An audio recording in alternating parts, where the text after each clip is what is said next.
আসসালামু আলাইকুম সবাইকে। আজকের পর্বে আমি ঘরে তৈরি করে দেখাবো ভ্যানিলা এসেন্স। যে কোনো ধরনের কেক বা বেকিং আইটেম বা পুডিং বা ডেজার্ট তৈরি করতে এই ভ্যানিলা এসেন্স প্রয়োজন হয়। তাই আজকে আমি একদম সহজ উপায়ে ঘরে কিভাবে ভ্যানিলা এসেন্স তৈরি করতে হয় সেটাকে আমি আপনাদের সাথে শেয়ার করব। ভ্যানিলা এসেন্স তৈরির জন্য প্রথমে আমি একটা বাটিতে 1 চামচ কফি নিব। আপনারা যে কোনো ব্র্যান্ডের কফি নিতে পারেন। আমি এই যে নেসকেফে ব্র্যান্ডটা ব্যবহার করব। আপনারা যে কোনো ব্র্যান্ডের কফি নিতে পারেন। আমি এখানে নেসকেফেরটা নিয়েছি। তো এবার দিয়েছি 1 চামচ কফি।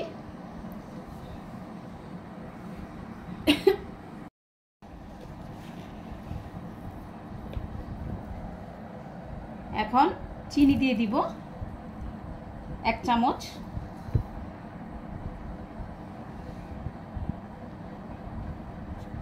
দিয়েছি 4 চামচ উষ্ণ গরম পানি।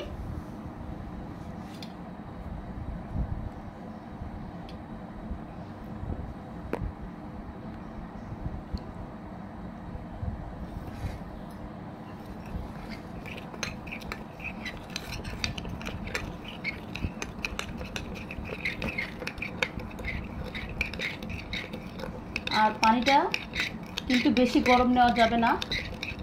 এবার আমি বিটারের সাহায্য আপনারা করতে পারেন। আমি বিটারটা নেইনি, আমার চামচটাই আমার কাছে খুব সহজ লাগে, তাই আমি চামচে করতেছি।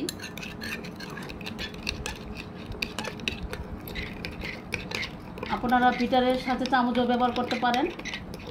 যখন সব কিছু ভালোভাবে মিশে যাবে, যখন চিনিটা পুরোপুরি গলে যাবে, এই পর্যায়ে দিয়ে দিব বেকিং সোডা।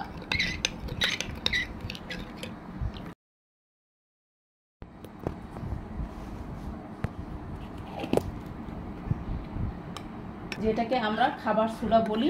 আমি এখানে 1/4 চামচ হাফ পরিমাণ বেকিং সোডা দিয়েছি।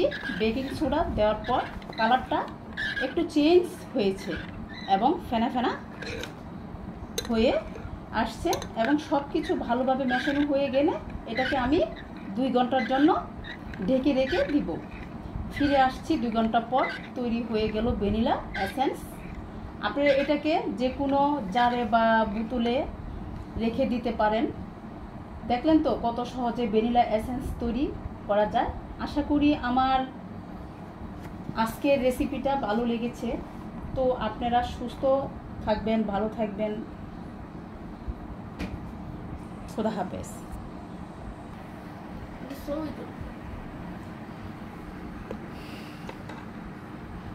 Bener salah nak.